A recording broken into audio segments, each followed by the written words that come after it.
Hi everyone, my name is Annelien Wegener. I'm the head of communications at the European Southern Observatory, ESO for short. And I'm really grateful that today I get a chance to talk to you about astronomy and society and why it matters. And I'm going to talk more specifically about communicating the societal impact of the European Southern Observatory. So let's just start in the beginning. Why is it important that we as research performing organizations or research infrastructures study societal benefits and what we contribute to society? And I think the first and foremost reason really is we have a responsibility to society. As we are funded by public money, we want to show society what we're spending it on and that it's well spent and that there's benefits coming out of it. And this in turn helps us make the general case for astronomy and for fundamental research. But it also helps us to secure support by member states, which for ESO as an intergovernmental organization is the important audience, by funders, by the public, by all sorts of different audiences, really. But also there are just some fascinating stories to be uncovered through this exercise of looking at the societal benefit of astronomy organizations or astronomy in general. And then there's also a political element to it, a little bit the fact that everybody's doing it, in particular in the research infrastructure environment. It's something that political stakeholders really expect us to do and encourage us to look into. And then finally, it's actually an extremely motivating exercise because it helps people who work at these organizations to see why what they do matters and that they are contributing to a better society. So with this in mind, ESO embarked on a study in 2020 to, for the first time, systematically evaluate its benefits, the ones that it provides to society. And that study had two goals. So the first one is providing a factual and compelling narrative of ESO's societal benefits across a range of domains. And then the second goal is more in the area of communication, so raising awareness of these benefits amongst all stakeholders. And I'm going to focus on both of them today. So in terms of the study, we actually conducted two studies in parallel. One which was more general on the impacts of ESO on society, in particular maybe for the member states. And then a second one which looked specifically at Chile, our host country where our observatories are based. You can imagine that the benefits that a country with a presence or an ESO site derived from the organization are somewhat different from those benefits derived from countries that do not host any infrastructure. So we embarked on a study 3.5 to 4 months together with a consultant called the European Future Systems Innovation Center, or EFIS for short, who are really experts at looking at research infrastructures and their impact. And together we initially embarked on a documentary analysis, so really read around a lot of historical documents regarding ESO to see what the mission is and where we have documented over time how we are contributing to society. But then also we engaged in stakeholder interviews and spoke to over 50 different people from really quite different realms of society: scientists, council delegates, ESO staff, alumni, but also members of the public, teachers that have in some way or the other been impacted by ESO. And we tried to distill this out of these interviews. And then the third element was really an analysis of data that we collected internally in ESO, for example, publication data or user data and statistics. And looking at all of this together, we try to derive impact pathways. So that's a framework that EFIS developed to look at the impact of research infrastructures, where you're really first looking at the resources and the activities of an organization to see which outputs are generated. And then from the short-term and long-term outcomes derived are impacts of this output. So impacts are really a little bit abstract in the sense that it could be increased trust in science or increased scientific literacy of society, which are a lot harder to quantify and describe than outputs such as, okay, here's a scientific publication coming out, or these are our user statistics. And from that analysis, we found out that ESO's impact really clusters around 5 areas. So the first one is science and engineering, which is not a surprise for an astronomy organization that operates telescopes, but also economy and innovation. So how does what ESO does contribute to economy, and how does our innovation maybe help industry and through that way contribute to economy. The third one is talent development. How does ESO contribute to people developing skills that they need and that advances society in different ways? The fourth one, education and outreach. I don't have to explain anyone here why this is important. Then the fifth one is international collaboration and policy. Because I only have 12 minutes today, I'm going to be really fast and just look at education and outreach sort of indicatively. Can't show you much, but at least a little teaser. So here are the 9 different ways in which we found out that ESO's education and outreach efforts impact on society.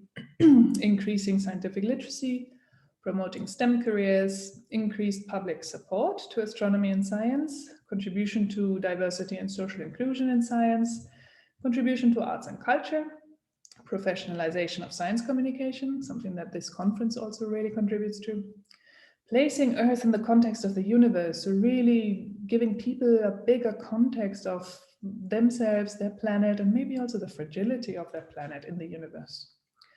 Public inspiration and fascination is something we're striving for.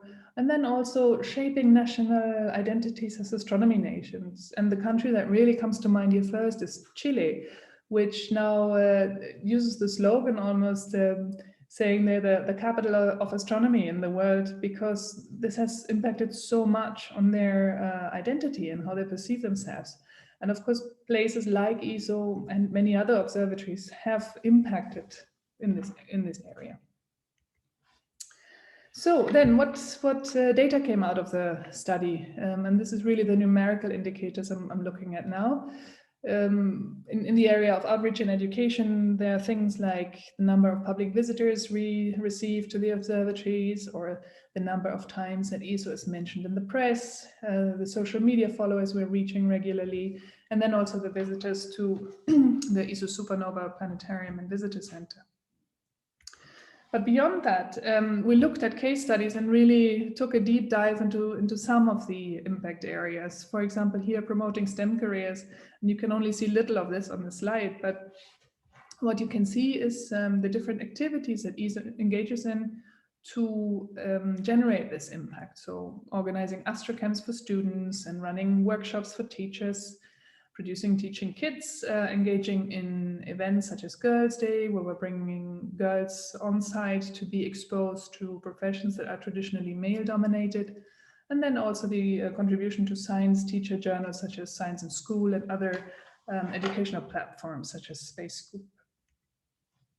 Another outcome of the study was a lot of extremely good quotes from many, many different people in many different areas that are, of course, a very nice way to tell the story about ESO's impact kind of in the voices of the people who have been impacted. So how do we put all of this together and make this into an interesting piece of communication? The actual deliverable of the study itself was a report, quite a thick, dense report, very political, that was aimed at our council, which was the primary audience, so that's all great.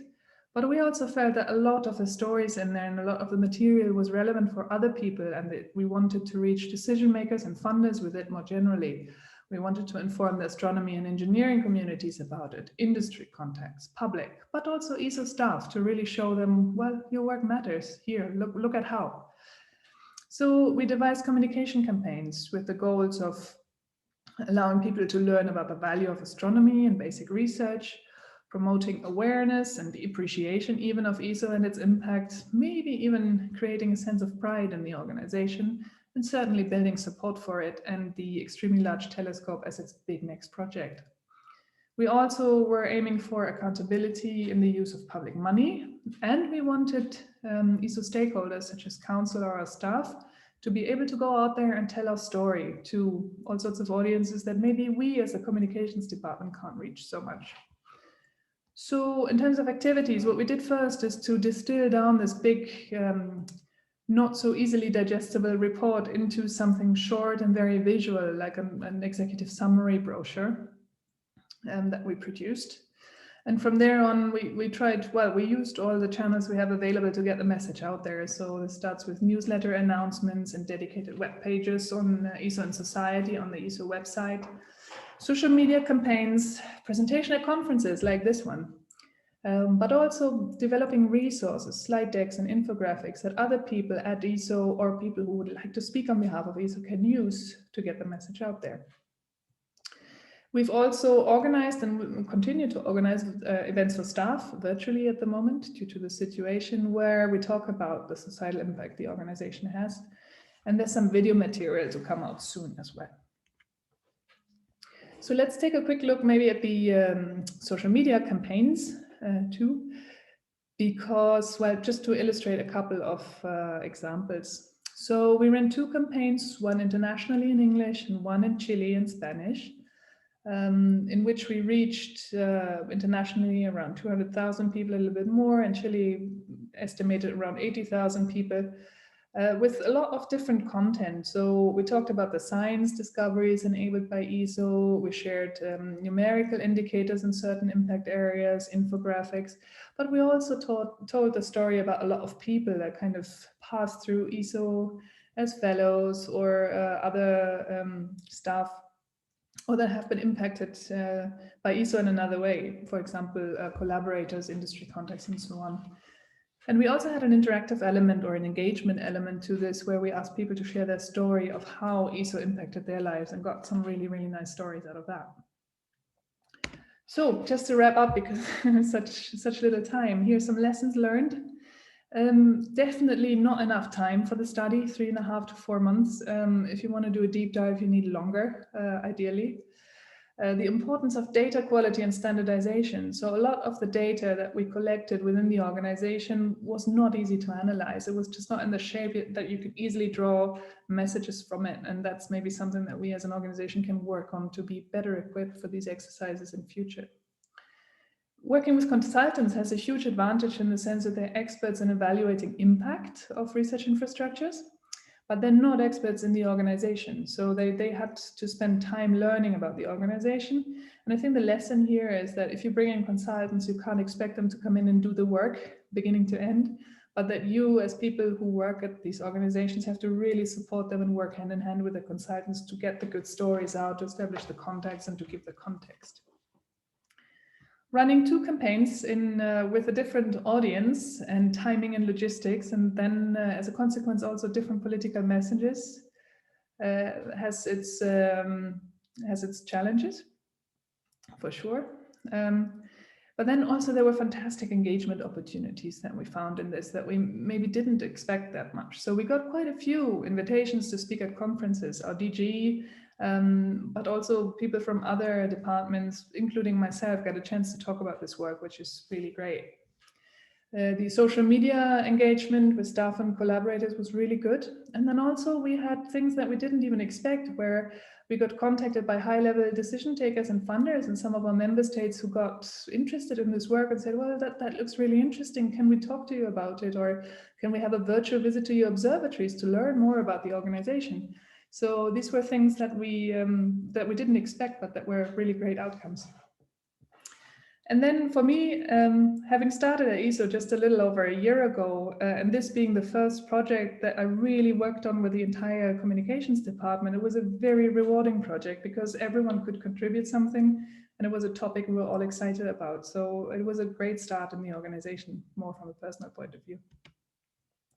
Right, and that's where I'm going to leave you. I have a couple of resources here if you want to read up on some of the things that I've said today, but I'm also available for questions either now or later offline. Thank you very much.